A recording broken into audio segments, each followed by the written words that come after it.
제가 이 감탄에 많이 서갖고 목회를 오래 했다 보니까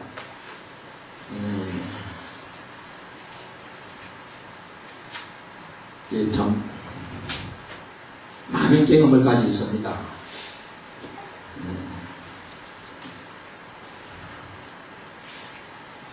여러분 지금 마음문을 활짝 여셔야 됩니다. 마음문을 닫고 있으면 1000명이 모이고 10,000명이 모여도 아무 의미가 없습니다. 마음문을 활짝 열고 주님이 오시옵소서, 내 마음의 왕자에 주님을 모셔야 됩니다. 주님이 내 안에 자정하셔야 됩니다. 그렇지 않으면 우리가 예배를 암만 많이 드려도, 예배를 아무리 하루 몇 번씩 드려도 우리의 삶은 여전할 수밖에 없습니다.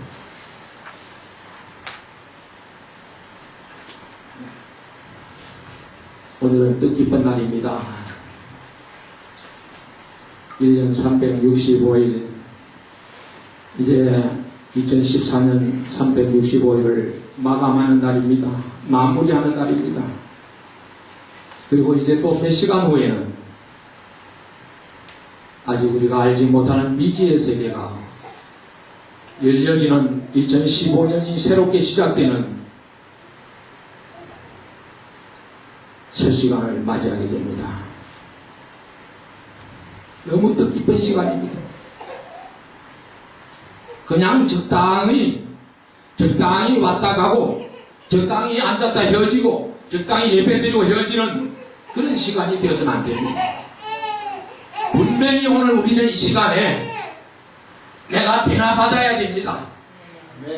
내가 변화되어야 됩니다. 어떤 사람은 인간은 변화가 안 된다 그래요. 그렇게 말하는 사람이 있습니다. 인간은 변하지 않는다. 그러면 어떻게 할 거냐? 인간은 교체되어야 된다. 교체되어야 된다. 완전히 바꿔버려야 된다 이 말이에요. 교체되어야 된다 그래서. 그 말도 말은 맞는데 저는 변화라는 말을 좋아합니다. 교체라는 말보다 더 변화라는 말을 좋아합니다. 오늘 저녁에 한번 우리 변해봅시다. 한번 변화가 됩시다. 사람은 누구나 다 일생에 한 번 이상 내가 무엇을 해보겠다, 내가 어떤 사람이 되어보겠다, 그런 꿈을 꾸지 않는 사람은 없습니다. 여러분도 마찬가지일 겁니다. 어떤 사람은 중학교, 고등학교 때부터 철도 들기 전에 나는 장차 어떤 사람이 되겠다, 나는 이런 사람이 되겠다. 어떤 사람은 대학교 들어가서 또 대학을 다니면서, 또 어떤 사람은 결혼 때 결혼을 전후해서 이런 꿈을 꿔봅니다. 나는 장차 이런 사람이 될 거다. 근데 여러분, 그 꿈이 이루어져요? 예? 그 꿈이 이루어집니까? 우리 구 선생님, 그 꿈이 이루어질까요? 예? 이루어지요? 안 이루어져요? 이루어진다 그러면 조금 이상하지. 안 이루어지는 게 저 정답이에요. 왜? 만약에 우리가 모든 사람이 자기가 가지고 있는 그 꿈이, 내가 목표가 다 이루어진다면 이 세상은 끝. 이 세상은 끝나버립니다. 왜? 끝날 수밖에 없잖아요. 꿈대로 다 되어진다면 누가 저 시골에 농사를 지을 거냐 이야. 그 꿈대로 다 되어진다면 누가 저 바다에 고기잡이나 할 거냐. 꿈대로 다 되어진다면 저 거리에 청소는 누가 할 거냐. 꿈대로 우리가 다 되어진다면 누가 저 3D 업종에 생산 근로직에 종사하는 사람이 누가 있어.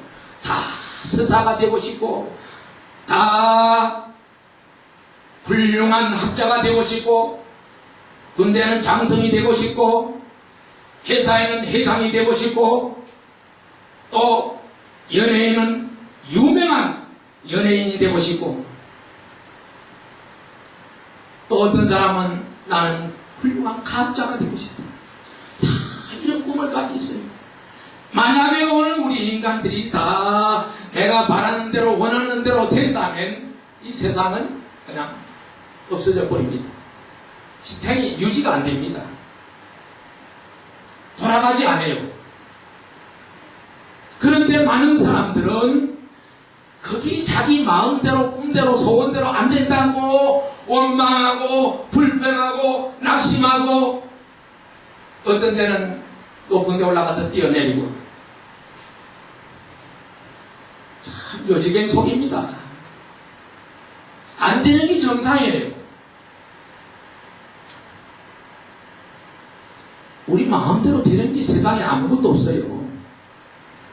아무것도 되는 게 없습니다. 죽고 사는 것도 마찬가지예요. 여러분, 나이가 많으면 늙었다고 빨리 죽고 젊었다고 건강하다고 오래 산다? 맞아요? 안 맞아요. 요즘은 나이 많아도 빨리 안 죽어요. 80, 90대도 아주 팔팔단입니다. 그런데 요즘도요, 아주 어제까지만 해도 건강했던 사람, 아주 건강했던 사람이 갑자기 어느 날, 죽었다. 누구가 와요? 갑자기 쓰러져요. 왜? 현대병은 그런 병이 많습니다. 언제 우리가 어떻게 종말을 맞을지 아무도 모른다 이거예요. 아무도 몰라. 나도 몰라요. 여러분도 모릅니다. 내가 어느 날 어느 시에 어떻게 죽을 걸 몰라요. 언제 우리에게 인생의 카운트다운이 올지 모릅니다. 요즘 우리 한국에 특히 그런 많은 풍문이 돌았지요. 12월 중에 김정은이가 한국을 전쟁을 일으킨다. 금년 12월 전에, 12월 끝나기 전에 이제 다음이 끝났습니다. 이제 몇 시간만 기다리면 되는데, 그래서 그 유튜브 저도 많이 여러분 몇 번 봤는데, 인터넷으로 카톡에 막 떴어요. 그것도 여전도사예요. 그것도 또 하나님이 자기에게 가르쳐 줬대요, 그렇게. 그걸 그대로 전한다는 거예요. 그래가지고 기자 인터뷰도 하고 야단 법석을 들었어요. 또 그게 노란하는 사람들도 있어가지고 어떤 목사님은 또 11월 달에 저 지방으로 가버렸어. 혹시나 서울이 또 불바다 되면 살아남으려고. 그래서 12월 이제 며칠 전에 다시 이제 서울로 돌아오더라고. 왜? 이제는 안심이 되는가 봐요. 그 날짜가 이미 지나갔거든요. 12월 초순에 어느 날짜까지 정했어요. 그 날짜는 이미 지나갔고 이제 12월도 다 돼가니까 이제는 그게 잘못된 내용이구나 하고 이제 서울로 다시 오는 걸 봤습니다. 그런 분이 있어요. 정말 이 세상에 아무것도 정확한 것 없습니다. 확실한 게 아무것도 없어요. 다 불확실합니다. 다 불확실하다고요. 확실한 것은, 분명한 것은 아무것도 없다고 그랬어요. 모든 것이 다 변하고 모든 것이 소멸되고 날마다 변화에 변화를 거듭합니다. 안 변하는 것이 없어요. 다 변하는 거예요. 안 변하는 거 하나 있습니다. 뭐죠? 안 변하는 게 뭘까요? 변할 수 없는 것. 네? 말씀? 조금 내하고 빈도가 안 맞았어요. 그 맞는 말인데, 내가 오늘 저녁에 여러분들에게 말씀드리고자 하는 것은 성경 말씀이 아니고, 그거는 너무나 당연하고, 성경 말씀은 천지가 없어져도 변하지 않고 1.1핵도 오류가 없다 그랬는데, 내가 오늘 저녁에 여러분들에게 주지하고자 하는 것은 당신은 죽는다는 거야. 당신은 죽는다는 거야. 당신은 죽는다는 거야. 죽어. 안 죽어요? 안 죽을 사람 있어요? 안 죽을 사람, 안 죽을 사람 한번 손 들어봅시다. 이거는 뭐 천만인을 놓아놓고 물어봐야 다 죽습니다. 그래서 히브리서 9장 27절에 보면 한 번 죽는 것은 사람에게 정하신 것이요 그 후에는 심판이 있으리니 인생은 누구나 한 번 죽는 것은 정한 이치라. 어쩔 수 없는, 피해갈 수 없는 사실이라는 거예요. 그래서 오늘 우리는 잘 사는 것도 중요하지만 잘 죽는 것도 중요합니다. 여러분, 잘 살려고 노력하는 반면에 잘 죽으려고 노력해야 됩니다. 잘 죽을 준비도 해야 됩니다. 잘 죽어야 돼요. 잘 죽어야. 아무리 잘 살아도 죽을 때 잘못 죽으면 그것은 털린다. 잘 죽어야 돼. 잘 죽어야. 죽음은 우리의 선택 과목이 아닙니다. 죽음은 우리가 선택할 수 없는 겁니다. 필수.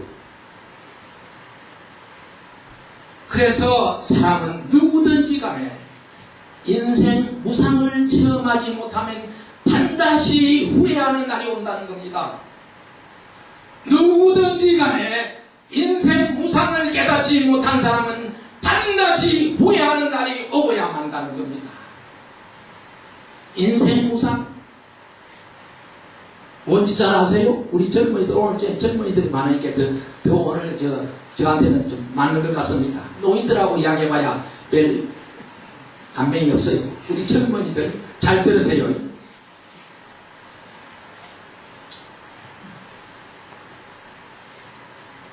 저는 신학교를 가기 전에 무슨 체험을 했느냐? 신학교를 가기 전에 영계를 체험을 했습니다. 영의 세계를 체험했습니다. 교회는 어려서부터 다녔지만은 십몇 년을 그냥 다녔어요. 그냥 다녔어. 아무것도 모르고 다녔어. 그런데 내가 거듭남의 체험도 없었고 영의 세계가 있는지 없는지, 천국이 있는지 없는지, 주님이 재림할 것인지 안 할 것인지, 사후의 심판이 있는지 없는지 그거 안 믿었습니다. 성경에는 있다고 하는데 저는 안 믿어요. 왜? 저는 좀 철학적인 사고를 하기 때문에 그건 과학적으로 볼 때 안 맞는다 이거야. 안 맞아요. 그런데 신기하게 신학교 가기 1년 전에 기도원에 보내가지고 거기에서 거듭남의 체험을 하게 되고 거기에서 영의 세계를 체험하게 되고 거기에서 한국 교회가 어떻게 되어간다는 걸 체험하게 하고 거기에서 천국과 지옥이 분명히 있다는 걸 체험하게 되고 그리고 내가 나중에 죽은 후에 심판대 앞에 선다는 것, 내가 하나님의 심판대 앞에 서서 어떻게 심판을 받는다는 것까지 다 체험하고 목회를 시작했습니다. 그 체험 안에서는 저는 신학교 안 갔어요. 갈 이유가 없어요. 그런데 또 신기한 것은 이제 신학을 갔는데 목회를 시작했어요. 신학교 2학년 때 총신대학원의 2학년이니까 전도사지요. 전도사 때 목회를 시작했습니다. 목회 목자도 모르고 뭐 아무것도 모르는 깡통이에요. 신학에 대해서는 전혀 무례함이에요. 그런데 신학교 가서 전도사가 되고 목회를 할 수밖에 없었습니다. 왜? 내 속에 이미 영의 세계를 체험했기 때문에, 내가 이미 거듭났기 때문에, 내가 이미 사후의 심판을 알았기 때문에, 천국과 지옥이 너무나도 분명하게 있다는 걸 알았기 때문에 저는 그냥 일반 목회가 아니고 초대교회를 하겠다 해가지고 교회 없는 곳을 전국을 찾다가 또 하나님이 그렇게 시켰어요. 너는 교회 없는 데 가서 개척하라. 그래서 서울이나 도시에서 개척을 안 하고 저 오지에 충청도에 가서 개척을 했습니다. 그런데 1학년 때 또 하나님께서 저에게 무엇을 체험하게 하냐? 이제는 천국을 체험하고 갔으니까 그 다음에 이제 체험하는 것은 인생 무상을 체험하게 됐어요. 신학교 다니면서 목회하면서 아직까지 전도사가 뭘 알겠어요? 그런데 거기에서 깨달은 것이, 배운 것이 인생무상이라는 겁니다. 인생무상이다. 인생에게 죽음과 삶의 차이는 얼마나 되느냐? 마치 손바닥을 보나 손등을 보나 똑같아. 생과 사의 차이가 이거요. 아무것도 아니에요. 마치 동전을 말하면 동전 내 앞뒷면이에요. 동전 앞면과 뒷면이에요. 그 차이예요. 살았다는 거하고 죽었다는 거하고 차이가 종이 한 장 차이밖에 안 됩니다. 이런 체험을 하게 됐어요. 신기하더라고요. 그런 체험을 하고 나니까 그때부터 내 사고가, 가치관이, 인생관이 완전히 그냥 뒤집어져 버린 거예요. 전에 가지고 있었던 생각, 전에 가지고 있었던 그 꿈, 전에 가지고 있었던 여러 가지 희망 다 바꾸죠. 그래서 저는 그때가 지금 1977년 77년이니까 지금 38년째입니다. 지금 38년 전에 그런 체험을 하고 나니까 저에게 어떤 생각이 드느냐. 나는 후회하지 않고 살아야 돼. 후회하지 않는 삶을 살아야 되겠구나. 나는 내 인생이 언제 끝날지 모르는데 언제 끝나더라도 후회 없이 하나님 앞에 할렐루야 하나님 내가 왔습니다 하고 하나님 맞이할 그 준비를 하다 보니까 38년이 왜 그리 빨라요? 왜 그리 빨라? 엊그제 같은데 벌써 38년째예요.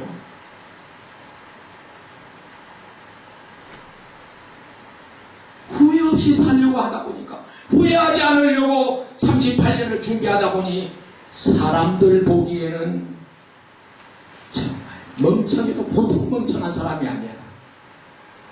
저같이 멍청한 사람 없어요. 저 원래 충청도 사람 아닙니다. 경상도입니다. 그런데 멍청해요. 우리 식구가 충청도가 돼서 그런지 우리 식구는 충청도고 저는 경상도인데 제가 멍청이가 돼버리더라고요. 사람들이 보기에는 멍청한 거예요. 제가 귀국 후에 24년째, 지금 귀국해가지고 24년째 한국에서 무임 목사로 있습니다. 무임 목사. 목사는 노회적을 두고 있는데, 우리 노회, 서울 동노회가 제가 속한 노회인데, 그 노회, 제가 38년째, 7년 전에는 이 노회 왔을 때는, 아니, 이제 좀 더 됐지요. 이 노회 왔을 때는, 제가 그렇게 오래 안 됐어요.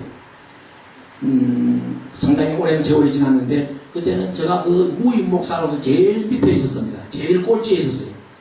그런데 작년 금년 봄입니까? 금년 봄에 노회 그 자료를 보니까 제가 우리 노회 무임 목사 중에 2순위에 있더라고. 2순위. 내 앞에 한 사람이 있고 전부 내 밑에 한 30명, 29명 정도 있어요. 전부 내보다 후배들이에요. 무임 목사가 한 30명 돼요. 우리 노회 목사님들이 한 100명 되는데 그 100명 정도 되는 중에 한 30명 정도는 교회를 안 같이 있어요. 무임이에요. 유학생도 있고 또 뭐 여러 가지로 사정으로 또 목회를 못하는 사람도 있고 또 그런 뭐 기간 목회를 하는 사람도 있고 여러 가지로 교회를 맡지 않은 사람들이 한 30명 정도 돼요. 그런데 저는 무임 목사로 이제 24년 동안 있다 보니까 제가 그렇다고 목사 임직을 받았고 목사 안수를 받았는데 교회와 상관없는 일을 하면 안 되잖아요. 저는 목사기 때문에 죽으나 사나 교회와 연관을 맺고 삽니다. 그래서 저는 개교회 목회는 24년 동안 안 하면서도 전국구 목회를 합니다. 전국구를 목회하다 보니까 특수 목회지요. 어느 한 교회를 목회하지 아니하고 전국구를 목회하다 보니까 수많은 사람들을 교제를 하게 되잖아요. 제가 아는 목사님들이 아마 1000명이 훨씬 넘을 거예요. 또 그리고 많은 성도들을 알잖아요. 교제를 하잖아요. 그래서 저를 처음 만나는 분들이 종종 저보고 물어봅니다. 이 목사님, 심오한 교회가 어느 교회입니까? 물어요. 내가 심호하는 교회를 가르쳐주면 좀 와보겠다는 거예요. 우리 교인이 되겠다는 건지 모르겠어요. 우리 교회에 굉장히 매력을 느껴요. 그래서 저보고 물어요. 묻는 분이 종종 있었습니다. 그럴 때 제가 할 말이 뭔 말이에요? 임마누엘 교회라고 하면 안 되잖아요. 아니 뭐 제가 은평에 사는 은평구에 있으니까 은평교회라고 해도 안 되잖아요. 많은 분들이 저에게 물을 때 저는 그렇게 자연스럽게 대답합니다. 예, 저는 한국교회 심호합니다. 제가 심호하는 교회는 한국교회입니다. 한국교회가 어디에 있어요? 예? 한국교회는 대한민국에 있는 교회가 전부 한국교회야. 그러면 여의도 순복음교회가 뭐 어때요? 그 교회도 내가 다닙니다. 마찬가지고 저 사랑의 교회, 소망교회, 중행교회, 뭐 온갖 교회, 수많은 교회가 6만 교회가 있는데 다 그 내 교회예요. 대단하죠? 오늘 대단한 사람, 강한 사람 모셨어. 우리 이 목사님, 저는 잘 몰라요. 이제 몇 개월 됐는데 아직 이 목사가 어떤 사람인지 껍데기만 조금 압니다. 얼굴 보고 그냥 이름 보고 조금 알지 깊은 속을 몰라요. 내가 어느 정도 대단한 사람인지 몰라요.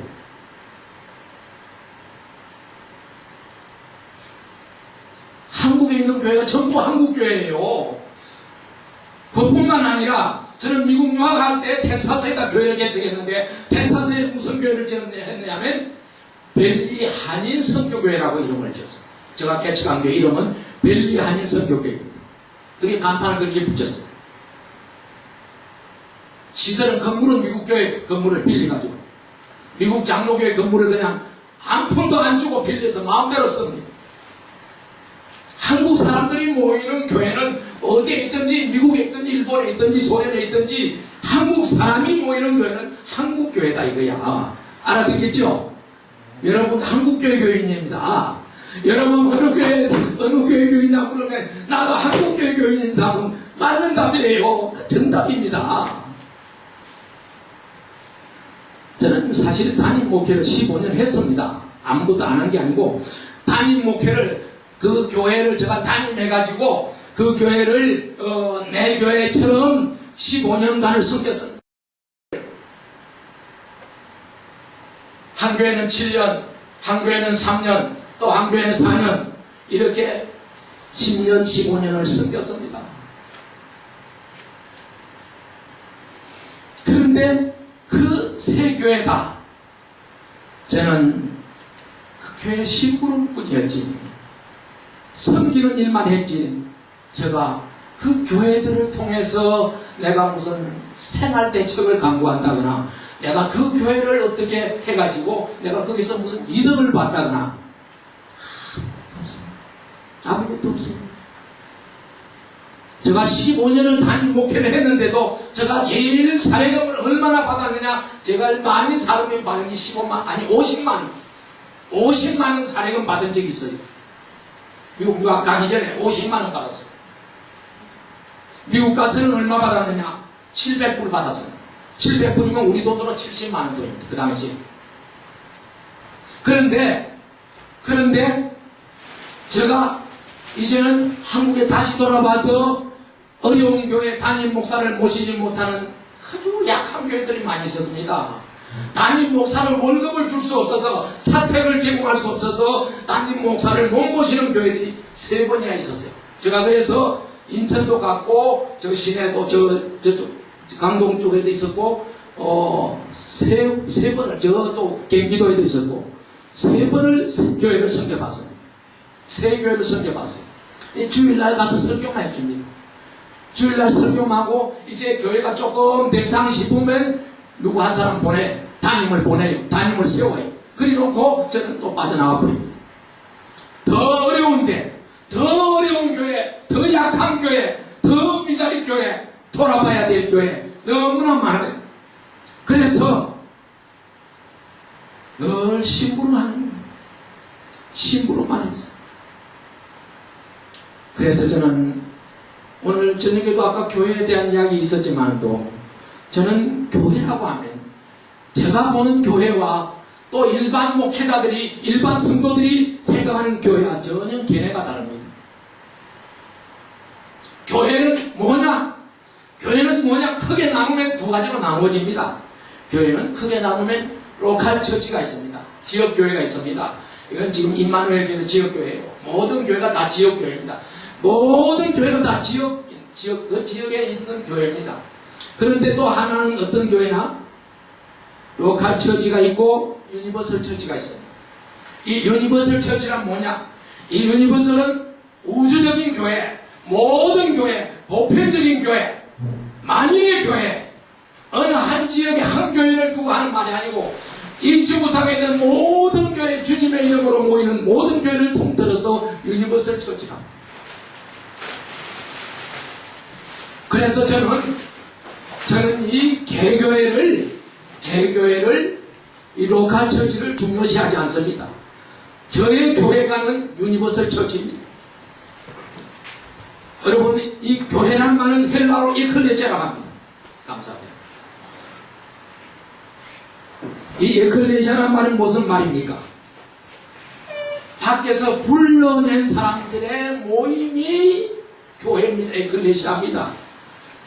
안에 있는 사람들을 불러내가지고 구별된 공동체가 그게 바로 에클레시아 교회입니다. 구약 성경에 총회라는 말로 많이 나옵니다. 그래서 교회란 뭐냐? 교회란 가장 중요한 것은 교회의 본질이 중요하다입니다. 교회의 본질이 뭐냐? 만약에 교회가 본질에서 벗어나면 그것은 잘못된 교회입니다. 교회라고 하는 것은 자연인 육의 사람들 이제 밖으로 불러내가지고 거기에서 교회가 무엇을 하느냐? 교회는 병원의 기능을 합니다. 영적인 병을 치료합니다. 육신의 병도 치료합니다. 교회란 무엇을 하느냐? 학교의 기능을 합니다. 교회는 인생을 어떻게 살아야 되며 인생은 무엇을 살아먹어야 되고 무엇을 해야 되고 인생은 어떻게 사는 것이 가장 정상이다, 이상이다, 이상적이다. 이거 가르치는 게 교회입니다. 그래서 교육의 역할을 합니다. 학교의 역할을 합니다. 또 뭘 합니까? 교회란 병원의 역할, 학교의 역할, 훈련소의 기능을 합니다. 훈련소의 역할을 해야 됩니다. 마치 군인이 논산 훈련소에 가면 거기서 몇 주간 열심히 훈련받고 이제 백가를 선택해가지고 각 부대에 파송을 보냅니다. 그래서 교회는 뭐냐? 교회는 세상에서 불러낸 사람들을 변화시켜서 그들로 하여금 내가 몸담고 있는, 내가 살고 있는 생활 근거지에서 그 지역에서 그 공간에서 하나님의 뜻을 이루어 하나님 나라를 확장해 나가는 전진 기지가 바로 교회가 되어야 됩니다. 그래서 교회는 어느 누구의 소유가 될 수가 없습니다. 교회는 어느 누구의 개인의 소유가 되어서 안 되고 어떤 특정인의 주인이 되어서는 안 되는 것이 교회입니다. 그러면 교회의 본질이 뭡니까? 그 교회의 본질은 바로 예수 그리스도의 지체입니다. 몸입니다. 교회는 예수 그리스도의 몸이라고 했습니다. 교회란 뭐냐? 예수 그리스도의 몸이고 또 하나님의 나라라 했습니다. 교회란 뭐냐? 하나님의 나라다. 교회란 뭐냐? 교회는 성령의 공동체다. 어느 것에도 교회란 사람이 교회의 주인이 되어서는 안 된다는 겁니다. 사람이 교회의 주인이 될 수 없다는 겁니다. 주객이 전도되면 안 되잖아요. 주객이 전도되면 안 되죠. 그런데 안타깝게도 지금 우리 한국교회 안에는 주객이 전도되고 있어요. 우리 한국교회 안에는 밤낮 대교일수록 더합니다. 밤낮 싸움판이 벌어지고 있습니다. 오늘 우리가 싸워야 될 전쟁은 영적 전쟁, 사탄과의 전쟁이에요. 사탄과 우리는 싸워야 됩니다. 영적 전쟁을 선포해야 되고 영적 전쟁에 우리는 군사들이 되어야 되는데 오늘 우리 한국교회는 이 싸움은 안 하고 집안끼리, 행정안끼리 싸우고 있습니다. 박이 터지게 싸웁니다. 그래서 이제는 전도의 문은 닫혀버렸습니다. 고래사원에 세웠던 터 있다는 격으로 대교회들이, 큰 교회들이 재산 싸움, 기득권 싸움하는 통에 개척교회 교회, 미자리 교회들은 문을 닫고 있습니다. 1년에 몇천 개가 문을 닫습니다. 1년에 수천 교회가 문을 닫고 있습니다. 또 그 대신 수천 교회가 생긴합니다. 생긴하지만은 또 이제는 유지를 못합니다. 그러는 통에 이단 사이비는 우죽순처럼 여기서 저기서 막 나타납니다. 유사 기독교 종파가 많이 생깁니다. 여러분, 이래서 되겠습니까? 이래서 되겠습니까? 분명히 교회의 주인은 하나님이시. 교회의 주인은 하나님이십니다. 아멘. 아멘. 아멘. 교회의 주인은 하나님이십니다. 아멘. 저는 제가 교회의 주인이 안 되려고 그 좋은 교회, 큰 교회에서 오라고 해도 저는 못 갑니다. 지금은 오라고도 안 해요. 이제 늙었다고 오라고 안 했는데, 귀국에 있을 때는 뭐 몇백 명 되는 교회에서만 오라고 그래요. 몇백 명 되는 교회에서 서울 시내에서 저 심지어 대구까지 찾아와요. 왜 찾아오는지 모르겠어. 저는 못 갑니다. 왜 못 갑니까? 저는 한국교회 갱신을 위해서 한국에 귀국했는데, 한국교회를 갱신하기 위해서 그 사명감 때문에 귀국했는데, 내가 어찌 큰 교회 가서 잘 먹고 잘 살 수 있겠습니까? 큰 교회 가보세요. 장관이 부럽지 않습니다. 장관이 그렇게 어디에 호강을 합니까? 장관이 그렇게 대우받습니까? 장관도 우리 한국교회 큰 교회 목사님들만큼 잘 살지는 못해요.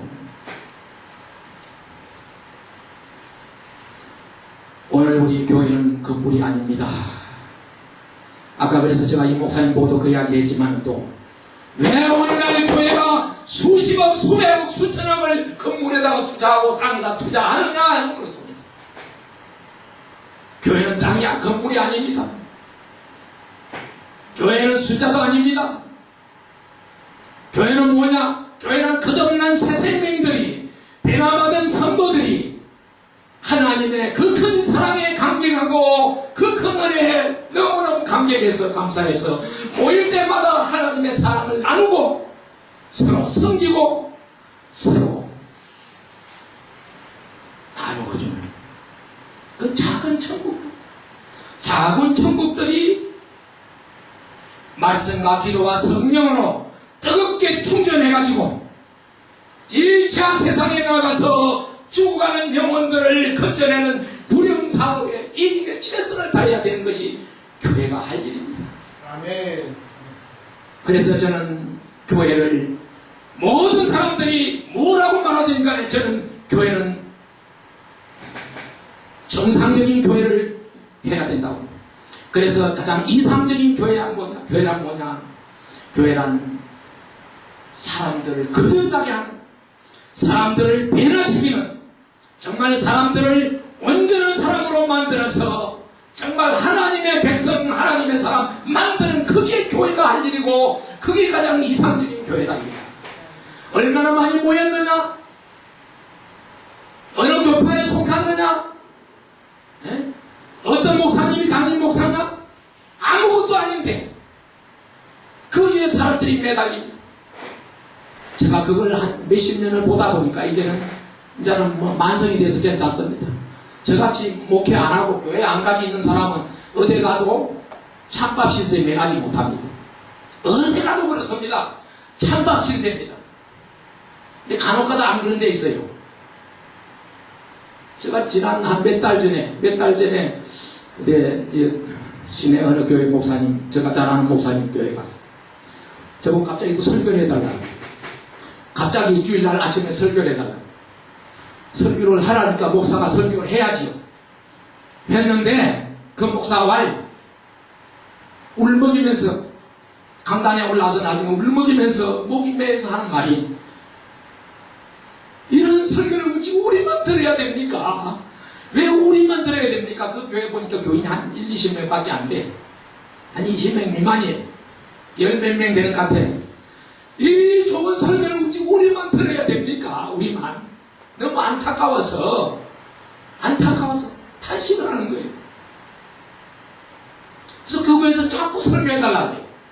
한 달에 2번 해달라다가 주일 오전에 예배 해달라가 또 오후에 예배 해달라다가 이제 요새 제가 그 길 안 나갑니다. 안 나가고 저 멀리 이제 다니는데 설교해주면 좋지요. 서로 좋지요. 서로 좋은데 또 혹시 잘못 벌어들어도 안 되기 때문에 제가 지금은 이제 또 다른 개척교회를 나가고 있습니다. 친구 목사가 하는 교회를 나가고 있는데 저는 이제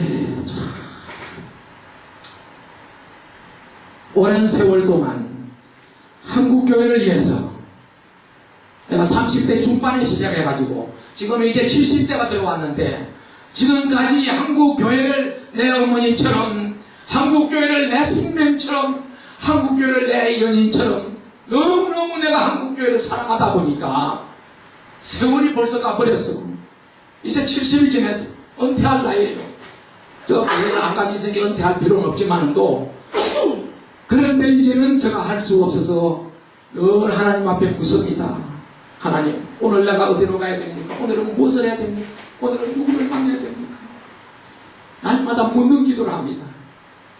그러다가 최근에 우리 이것은 목사님도 같이 이 일에 참여했지만 또 전인 치유라는 일을 하고 있습니다. 힐링 캠프라고 하는 일을 하고 있습니다.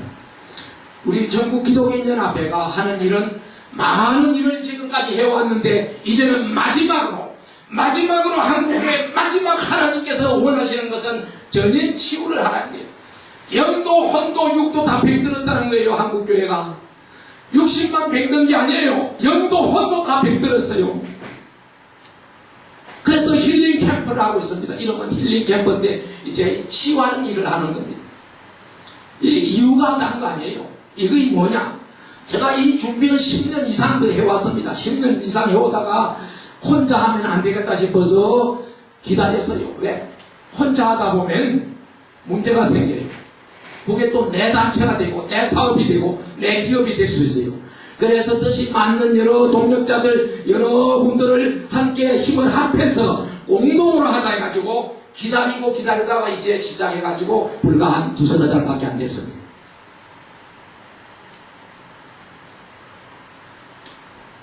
만약에 그게 그 일이 내 사업이 되면 그 하나님과 또 상관이 없어질 수 있습니다.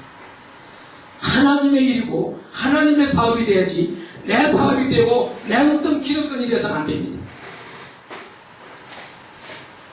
오늘 우리가 가장 중요한 게 뭡니까? 저와 여러분들에게 가장 중요한 것은 가장 무엇보다도 이제 해를 보내면서 묵은 해를 보내고 새해를 맞으면서 저와 여러분들이 꼭 기억해야 될 거 하나 뭐냐? 내가 누구인가? 여러분이 내가 누구인가를 알아야 됩니다. 여러분 누구세요? 누구죠? 누구세요?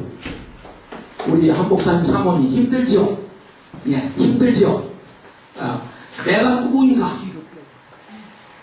예? 내가 누구죠? 하늘로 지피지기는 백전백승이다. 나를 알고 적을 알면 100번 싸우면 100번 이깁니다. 그 반대로 나를 모르면 적을 모르면 100번 싸우면 100번 집니다. 그래서 오늘 우리는 자기를 알아야 됩니다. 상대를 알아야 됩니다. 오늘 우리는 자기 정체성이 중요합니다. 내가 누구인가 하는 이 정체성이 너무너무 중요합니다. 나는 누구냐? 성경으로 돌아갑니다. 오직 너희는 택하신 족속이요 왕같은 제사장들이요 거룩한 나라요 그의 소유된 백성이라 했습니다.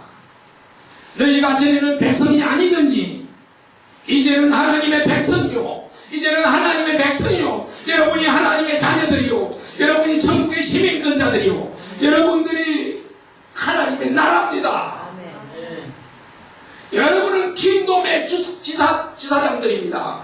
여러분은 하나님께서 하늘나라 이 지상에 서울의 어느 지역에 지사의 지사장으로 파송된 분들입니다. 오늘 우리는 주의 거룩한 백성들입니다. 그래서 저는 하나님의 영광에는 아무것도 추구하지 말자.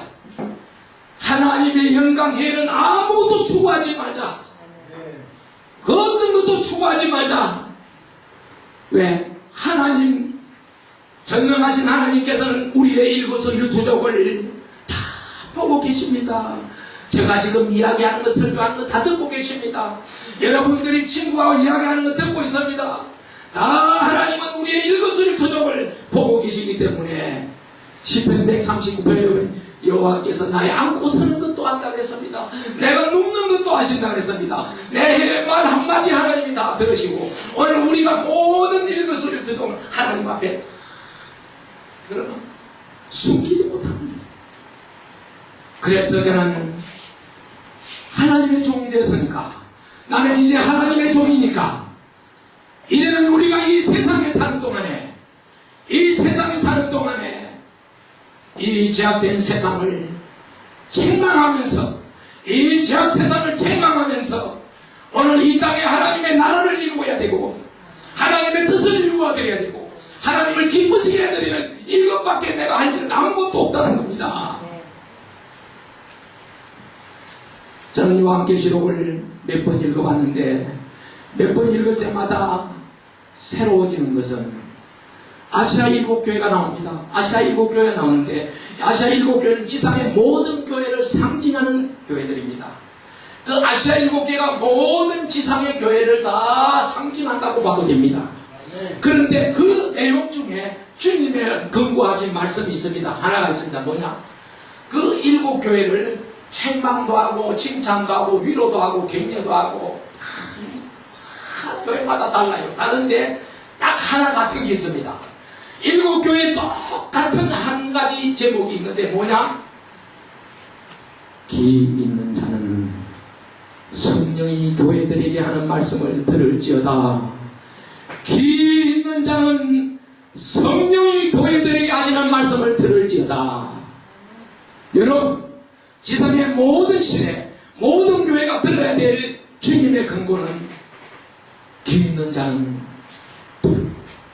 여러분, 기 없는 사람 있어요? 여기 기 없는 사람 있어요? 혹시? 기 없는 사람 다 기 있죠? 어떤 기가 있느냐, 어떤 기를 가졌느냐 이 말입니다. 내가 가지고 있는 기가 이 기가 아니고 성경이 말하는, 계시록이 말하는 기는 이 기가 아니고 하늘의 음성을 들을 수 있는 신령한 영의 길을 말합니다. 여러분, 요한복음 3장에 보면 니고데모라는 사람이 나옵니다. 그는 유대인의 관리였고 그는 대단히 신앙적으로 바리새인이었고 그는 세상에서 존경받는 사람이었습니다. 그러나 그가 어느 날 예수님을 만났습니다. 그리고 나서 예수님 앞에 가서 묻습니다. 선생님이 하시는 일이 하늘에서 오지 않고는 선생님이 하시는 일을 할 수 없습니다. 예수님을 굉장히 띄워주죠. 굉장히 잘 아는 척하고 띄워줍니다. 니고데모가 그랬어요. 그런데 예수님께서 뭐라 말합니까? 내가 네게 이르노니 사람이 물과 성령으로 거듭나지 아니하면 하나님 나라에 들어갈 수 없느니라. 하나님 나라에 들어갈 수 없느니라 하니까 니고데모가 하는 말이, 아이고 내가 이 나이에 이제 어머님 몸속에 다시 어떻게 들어갑니까? 안 되죠. 동문서답을 합니다. 예수님이 니고데모에게 거듭나야 한다는 말은 모태에 다시 들어갔다 나오란 말이 아니고 말씀으로 성령으로 거듭나야만 하나님 나라 갈 수 있다 이 말이. 오늘 우리가 아무리 지식을 가지고 명예와 인격을 갖춘다 할지라도 영이 죽어 있으면 모든 것이 아무 의미가 없습니다. 아무 가치 없습니다. 성경에도 분명히 한 영혼이 천하보다 귀하다는 말은 누구나 다 아는 이야기입니다. 한 영혼이 천하보다 귀하다고 합니다. 그런데 한 영혼이 천하보다 귀하다고 말하면서 그것을 실천하는 사람은 찾아보기 어려워요. 제가 오죽에 하는 37년 동안 한국에 유명하다는 목사님들을 다 만났어요. 왜? 내가 스승으로 섬기고 싶은 사람을 찾았어요. 내가 정말 스승처럼 섬기고 싶은 분을 찾아서 전국을 다녀봅니다. 왜? 유명하다는 사람, 제대로 된 사람 찾아다니고요. 다녀보면 결론은 뭐냐? 낙심하고 돌아옵니다. 저 멀리서 볼 때는 괜찮아 보여. 근데 가까이 가서 보면 아니요. 너무 인간 냄새가 많아.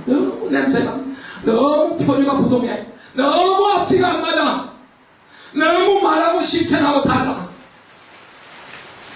이 서울 도성에 각 교단의 유명한 목사님들, 훌륭한 목사님들, 가장 인기 있는 명예 있는 목사님들을 제가 다 기국해가지고 1년 동안 찾아다녔습니다. 한 분 한 분 만나가지고 목사님 한국교회 이래서는 안 되잖아요. 한국교회 갱신해야 되지 않겠습니까? 목사님은 교회도 있고 인지도도 있고 모든 것이 다 갖추어져 있으니까 할 수 있습니다. 저는 시골에서 목회하다가 미국 갔다 왔는데 저는 여기서 하려고 해도 할 수가 없습니다. 누가 내 말을 믿어주면, 누가 내가 무슨 돈이 있어, 뭐가 있어, 목사님이 앞장서십시오. 저는 일하겠습니다. 저는 뒤에서 심부름하겠습니다.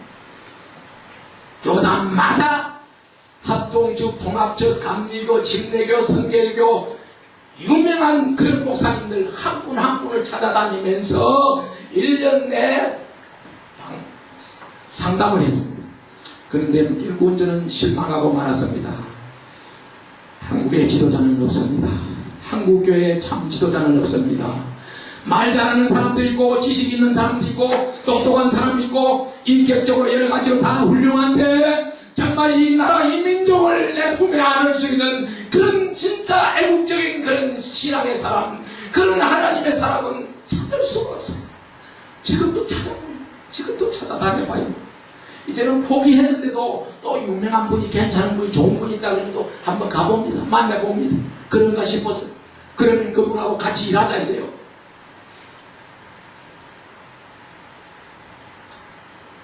유대나라에 예수님께서 자기 백성들을 구원하시기 위해서 유대 땅에 왔지만은 또 자기 백성들이 영접하지 않았어요. 자기 땅에 왔지만은 또 자기 백성이 영접지 않았습니다. 그러나 영접하는 자, 그 이름을 믿는 자들에게는 하나님의 자녀가 되는 권세를 주셨으니 오직 하나님께로 난 자들이니라. 여러분, 하나님께로 난 자들이라 해야 됩니다. 아멘. 여러분이 하나님께로 난 자들이 되어야 됩니다. 하나님께로서 나야 된다 이 말입니다. 유대인들이 어땠습니까? 니고데모가 어땠습니까? 철저한 바리새인입니다. 예수님 당시 유대교 중에 한 종파입니다. 바리새파는. 그들은 자기들만 옳았고 그들은 자기들만 언제나 자기들 중심이었어. 그리고 그들은 말뿐이었습니다. 그래서 예수님은 그랬습니다. 저 바리새인들의 말은 들으라 그랬습니다. 그러나 그들의 하는 짓은 본받지 말라 그랬어요. 네. 우리가 하나님을 아버지라고 부르고 부활하신 예수 그리스도를 다시 재림할 주님을 오늘 우리가 기다리면서 성령 의지하고 성령 하나님 의지하고 날마다 달마다 시마다 때마다 우리가 정말 찬송 부리며 오늘 우리 마음의 성전을 건축하고 주님과 동행하면서 산다면 살 수만 있다면 이보다 더 큰 축복이 됐습니까? 이보다 더 큰 축복이 어디 있겠습니까? 잠시 잠깐 이 땅에서는 잠시 잠깐밖에 살지 못합니다. 헛되이 살아서 안 됩니다. 보람 있고 가치 있고 의미 있고 멋있게 살아야 됩니다. 우리 인생의 최대의 가치, 최상의 가치는 하나님의 영광을 위해 사는 겁니다. 저와 여러분이 다 하나님의 영광을 위해서 사는 것입니다. 우리 육신은 이 땅에 잠시 동안 정을 두고 살지만도 갑자기 하나님 우리를 부르시는 날 우리가 원치 않은 곳에 가서는 안 됩니다. 저는 이걸 알고 신학을 갔다니까요. 우리 한국교회가 90%가 잘못된 길로 가고 있어요. 90%가 천국을 가는 줄 알았는데 천국이 아닌 길로 가고 있다는 걸 하나님이 저에게 깨우쳐 주셨어요. 100명의 교인이 있다면 100명이 90명은 딴 길로 간다 이거예요. 딴 길로. 얼마나 비극적인 이야기입니까? 얼마나 충격적인 이야기입니까? 저는 그 음성을 듣고 나는 큰 교회 안 해야 되겠다. 나는 큰 교회에서는 안 되겠구나. 정말 한 사람이라도 바로 믿고 바로 살고 한 사람이라도 변화되고 거듭나서 정말 하나님의 백성 만들어야지. 그렇지 않으면 하나님 앞에 내가 책망받을 것을 알고 큰 교회를 미련을 버렸습니다. 오라는 데는 말아도 버렸어요. 뭐 유학 가기 전에 한 400명 되는 교회 목회했어요. 해봤는데 더 이상 못하겠더라고. 3년 하고 말았어요. 왜? 뭐 부족할 게 없어요. 한 3, 400명 이상 모이니까 뭐 학생들까지 한 1000명 모이니까 장로님들이 10분이나 되니까 오직 대접을 잘합니까? 목사가 제일 젊어요. 장로님들이 전부 저보다 10배들이요. 얼마나 목사를 잘 섬기는지, 대접을 잘하는지. 그때 50만원 월급을 받으면 50만원이 거의 그대로 남아요. 헌금하고 책 사고 하면 그 애는 다 남아요. 헌금하고 책 사는 거 빼놓고는 거기가 헌금이 남아요. 그래서 큰 교회가 좋은 걸 그때 알았습니다. 아, 큰 교회를 섬기면 이런 재미를 보구나, 이런 유익이 있구나. 그런데 저는 그걸 끊어버렸습니다. 끊어버렸어요. 오히려 가난하게 살아도 주님과 동행하면서 주님 내 심령에 모시고 내 마음 성전에 모시고 이 땅 위에서 잠시 잠깐 사는 동안에 내 사명하다가 주님 앞에 가야지. 이제는 내가 할 일이 뭐냐? 저는 한국교회가 정말 거듭나지 않으면 제가 어쩌면 죽을 수도 없다는 생각이 들어요. 왜? 너무나 억울해서 한국교회가 거듭나지 아니하고 변화되지 않으면 내가 어떻게 하나님 앞에 가겠느냐 이런 생각이 들어요. 하나님 앞에 가서 어떻게 책망을 면하겠느냐. 그래서 저는 우리 인생의 저희들의 목적은 하나님을 영화롭게 하고 영원토록 즐거워하는 것이라고 요리문답에도 있었지만도 오늘 하나님께서 이사야에서 하나님께서 자기 백성을 창조하신 목적이 뭐예요? 오늘 이 창세기에서부터 마찬가지입니다. 하나님께서 우리의 형상대로 우리의 모양으로 사람을 만들고 온 우주 만물을 하나님께서 우리 인생들에게 맡겨줬습니다. 오늘 우리를 택하신 하나님의 목적이 뭡니까? 오늘 사도 바울이 고백했듯이 너희가 먹든지 마시든지 무엇을 하든지 다 하나님의 영광을 위해서 하라고 했습니다. 오늘 우리는 살아도 주님의 영광, 죽어도 주님의 영광입니다.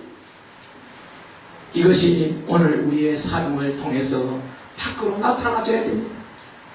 사람들은 몰라줘도 해요. 사람들은 몰라줘요. 우리 식구도 나와 같이 한 20년 이상 혼돈했어요. 왜? 잘 모르잖아요.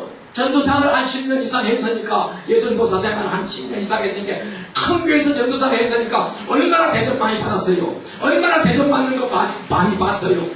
그런데 이 전도사는, 이 목사는 거꾸로 사니까, 밤낮 남 섬기는 것만 하고, 밤낮 남에게 뭔가 유익을 주려고 하지, 자기 자신은 전혀 아무것도 챙기는 게 없으니까, 제정신을 못하니까, 어떻게 따라 살겠어요? 고무신 바꿔신지 않음에도 다행이지. 예? 이제 안제가 불과 10년도 안 됐어요. 몇 년 안 됐어요. 나를 이제 알고 이제는 나를 천사처럼 받드는 거예요. 이제는 내가 정말 너무너무 감동이 돼요. 너무 우리 참 시구가 사랑스럽고 너무나 귀하다는 걸 깨달아요. 왜? 나를 수십 년 동안 훈련시켰기 때문에 하나님의 도구로서 하나님의 지팡이로서 나를 훈련시키는 역할을 해서 얼마나 힘들었겠느냐 이 말이요. 훈련시키는 사람도 힘들고 훈련받는 사람도 힘들고. 오늘 우리는 하나님의 영광에는 아무것도 기대하지 맙시다. 빌립보서 2장 13절에 보면 너희 안에 행하시는 이는 하나님이시니 자기의 기쁘신 뜻을 위하여 너희에게 소원을 두고 행하게 하시나니. 오늘 저와 여러분들에게 소원을 하나님이 주셨는데 그 소원은 하나님을 기쁘시게 하는 겁니다. 하나님의 뜻을 이루는 것입니다. 그래서 내 삶의 목적은 내가 뭐 설교할 것이 없어 이 설교를 택했겠어요? 수십 년 설교한 사람이 얼마든지 웃기고 즐겁게 설교할 수 있지만도 내가 오늘 이 제목을 택한 것은 여러분들을 너무 사랑하기 때문에 내가 너무 임박하기 때문에 오늘 우리가 이대로 새해를 보낼 수는 안 되기 때문에 이 해가 마지막 마무리되기 전에 새해를 맞이하기 전에 우리가 다시 한번 변화되지 않으면 안 되겠다는 이 절박한 심정 때문에 내가 이 말씀을 전하는 거예요. 내가 사는 목적이 뭡니까? 내뿐만 아니 여러분도 마찬가지입니다. 저와 여러분은 한 배를 탄 공동 운명체입니다. 이제 우리는 죽어도 같이 죽고 살아도 같이 살아야 될 사람들입니다. 그래서 칼빈을 비롯한 모든 계획주의자들은 그들의 삶의 목적을 오직 하나님께만 영광 돌리는데 초점을 두고 있었습니다. 모든 계획자들은 오직 하나님께 영광 돌리는데 초점을 두고 살았습니다. 오늘 우리가 하나님의 영광은 우리 그리스도인에게 삶의 목표요, 삶의 기준이요, 오늘 우리의 희망입니다. 하나님의 택함받은 성도가 믿지 않는 불신자보다 하나님께 영광 돌리는 일에 뒤떨어진다면 그것은 하나님 앞에 부끄러운 일입니다. 그래서 우리 성도님들은 무슨 일을 하더라도 그 일을 하기 전에 먼저 이 일이 하나님께 영광이 되는지, 이 일이 하나님께 영광이 안 되는지, 하나님 영광 가리지 않는지, 이거 판단 먼저 해야 됩니다. 내가 아무리 황금방송에 올리는다 하더라도, 내가 아무리 세상의 권력에 보지 않는다 하더라도 그것이 하나님께 영광이 안 된다면 노라고 할 수 있어야 됩니다. 내가 비록 순교자가 될지라도 그것이 하나님께 영광이 된다면 예스 하고 가야 됩니다. 그래서 우리 성도님들은 판단을 잘해야 됩니다. 여러분, 자식이 잘 때 보세요. 내 자식이 잘 때면 그 가문이 빛나지 않아요? 그 아버지가 부모가 영광을 받지 않아요? 자식이 잘 때면 부모가 영광이 되는데, 반대로 자식이 잘못되면 부모에게 욕을 먹고 가문이 욕을 먹는 걸 말해야 됩니다. 오늘 우리 성도가 어떻게 사느냐, 무엇을 어떻게 생각하고 하루하루를 우리가 살아가느냐, 대단히 중요합니다. 내가 사는 것이 내 멋대로, 내 기분대로, 내 배짱대로, 내가 마음대로 살아도 무방하다면 모르지만 나는 결코 그렇게 살 수 없는 존재입니다. 나는 그렇게 살아도 되는 존재가 아닙니다. 2014년 이제 몇 시간도 안 남았습니다. 이제까지 내가 살아온 목적이 무엇입니까? 내 자녀를 위해서입니까? 내 노후를 위해서입니까? 내 가정을 위해서입니까? 누구를 위해서입니까? 이제 우리는 오직 하나님의 영광만을 위해서 사는 삶으로 오늘 우리가 목적이 바꾸어지게 됩니다. 아멘. 하나님의 영광만을 위해 사는 이 방법론을 말씀드리고 저 말씀을 맺으려고 합니다. 사실 저는 설교 1시간가 힘들어요. 1시간 가지고 힘들어요. 오늘 시간이 너무 짧았는데, 제가 보통 일반 설교도 한 3, 40분 이상 갑니다. 이 부흥회는 또 달라요.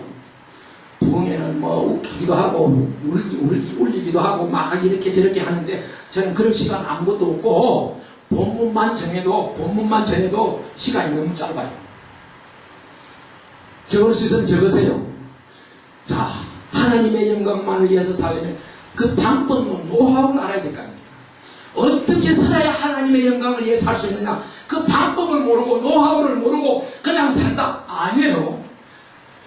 첫째, 하나님의 영광을 위해 사는 방법은 내 삶의 목표를, 내 삶의 목적을, 그 포커스를 하나님의 영광에 초점을 맞춰야 됩니다.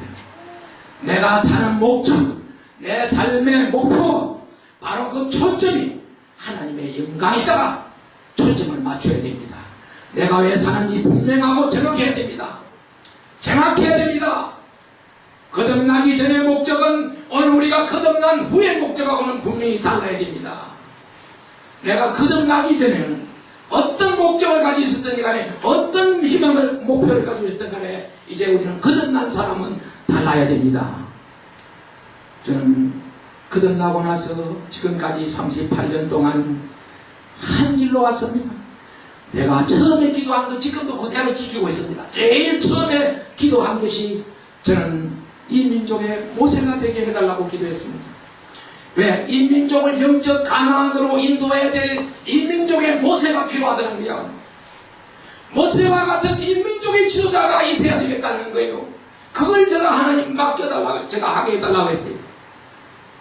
두 번째 저는 또 기도했습니다. 무슨 기도했느냐? 지금 시대가 너무 영성이 엉터리로 되어 있어요. 영성이 엉망이 되어 있어요. 그래서 바울의 영성, 이 바울의 영성이 너무 제가 그게 매력을 느껴가지고 나를 이 시대의 바울이 되게 해달라고 했어요. 이 시대의 바울과 같은 영성의 지도자가 되게 해달라고 했습니다. 마지막 세 번째 기도 제목은 제가 이렇게 했습니다. 제가 이렇게 민족을 위해서 모세와 같이 살다가 바울과 같이 이 시대의 영성의 지도자가 되고 마지막 죽을 때는 어떻게 할 거냐? 죽을 때는 병들어 죽거나 교통사고로 죽지 말고 내가 죽을 때는 순교자의 반열에 서게 해달라. 순교하게 해달라고 기도했습니다. 복음을 전하다가 이 생명 하나님 앞에 부름 받기는 거예요. 지금도 이 세 가지 다 ING. 엔드는 없습니다. 엔드는 아직 안 했어요. 아직 한참 진행 중입니다. 저보고 많은 분들이 살아있는 순교자라는 말도 많이 했어요. 왜? 목사가 되었으면 교회에서 월급 받아먹고 교회에서 기득권 누리고 교회에서 다 해주는데 그걸 버리고 목사가 이 세상에 산다는 것은 죽음을 택한 거랑 똑같다는 거예요. 그래서 저를 잘 아는 선배 목사님이 그런 이야기 하더라고요. 몇 년 전에 이 목사는 살아있는 순교자야. 살아있는데 순교자라는 거예요. 죽었다는 거예요. 제가 그렇게 살아도 후회 안 하니까 저는 후회 안 하기로 작정했으니까 언제나 오늘 우리 성도님들은 효자 성도 됩시다. 우리 목사님들은 하나님 앞에 효자 목사 됩시다. 우리 모두가 하나님 앞에 효자가 되어야 됩니다. 효자가. 그래야 우리 자손들도 잘 되고 내도 잘 되고 우리 후대들에게 기감이 되는 겁니다. 두 번째, 하나님의 영광을 위해 사는 방법은 뭐냐? 노하우는 항상 말씀과 기도로 무장하고 성령의 충만함을 입어야 됩니다. 우리는 매일매일 영적 전쟁을 치르며 살아갑니다. 오늘 우리가 사는 이 세상은 영적 전쟁터입니다. 이 전쟁은 반드시 이겨야 되는 전쟁입니다.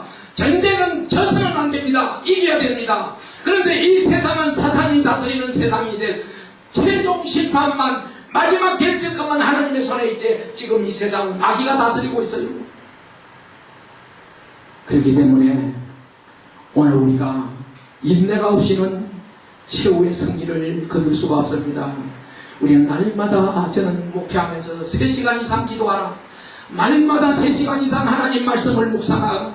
그리고 날마다 나가서 2사람 이상을 만나서 사랑의 실천을 해라.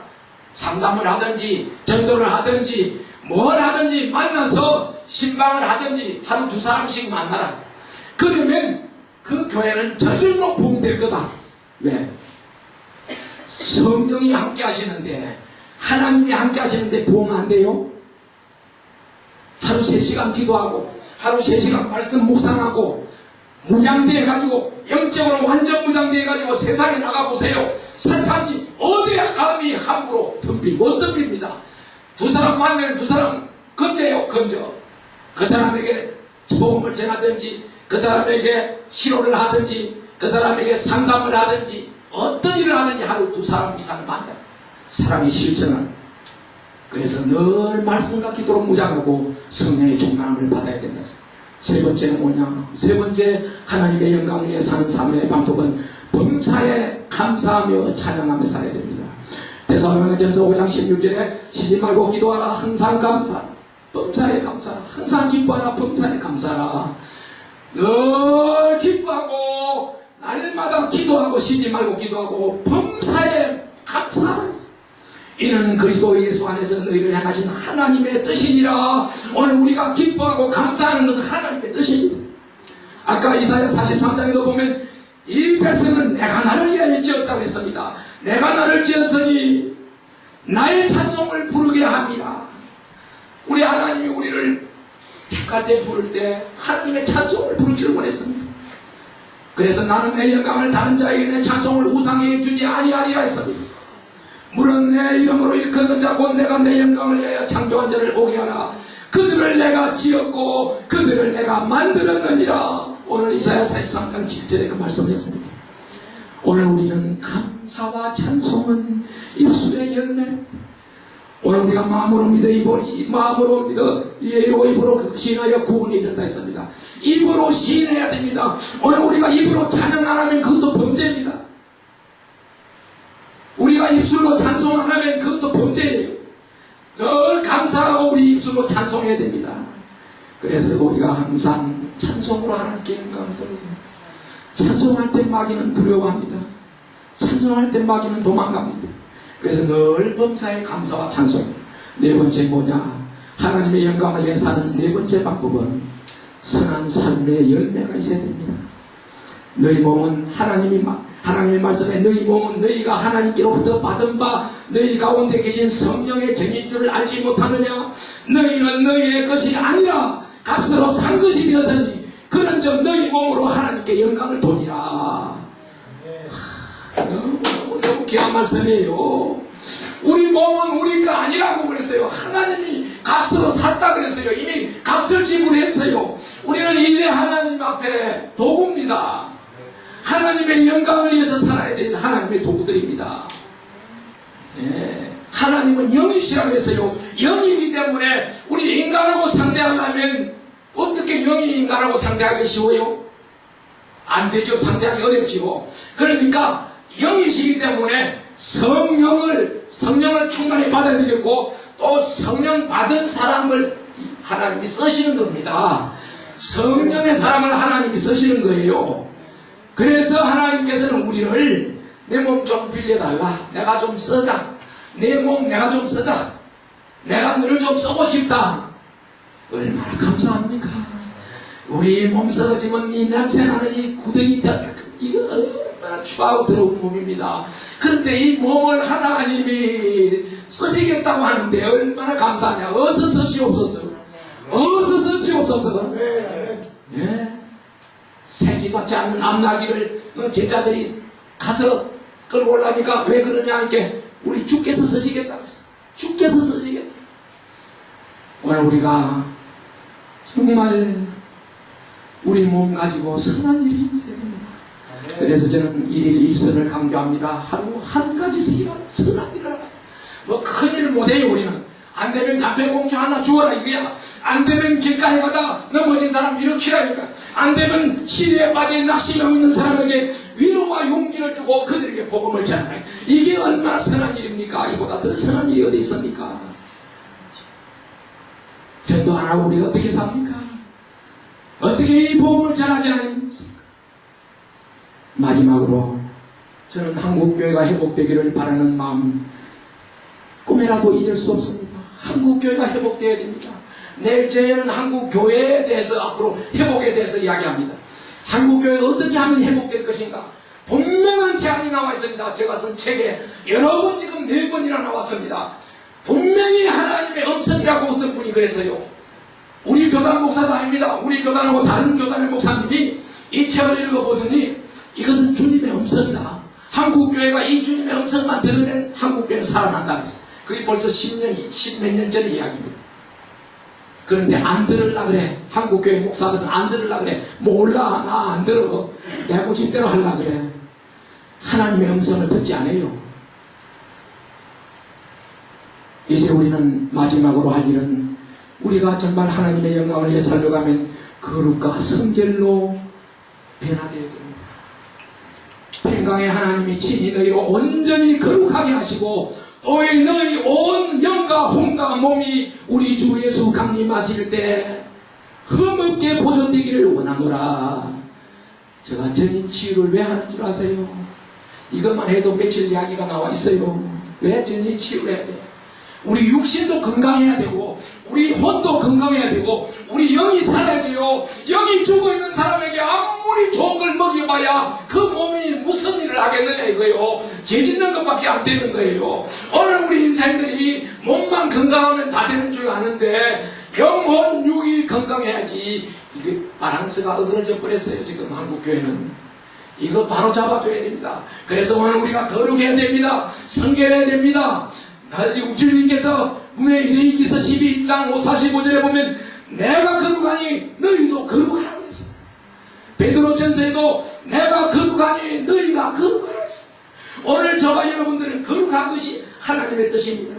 그래서 레위기서 4장에도 보면 하나님의 뜻은 이것이니 오늘 여기 말 이것이니 뭐냐? 그것이 너희의 거룩함이라 했어.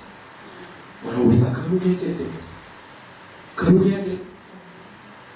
저와 여러분이 정말 하나님의 영광을 위해서 우리에게 주어진 이 남은 생에 얼마 남지 않았어요. 얼마 남았어요.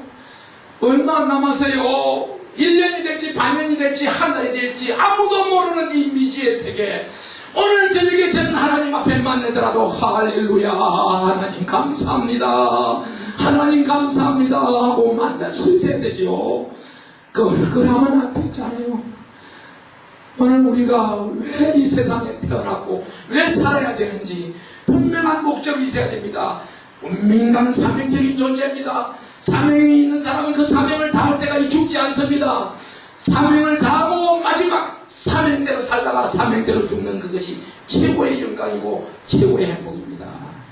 오늘 이 자리에 오신 여러분들은 정말 행복한 자입니다. 정말 행복한 자들입니다. 정말 선택받은 자들입니다.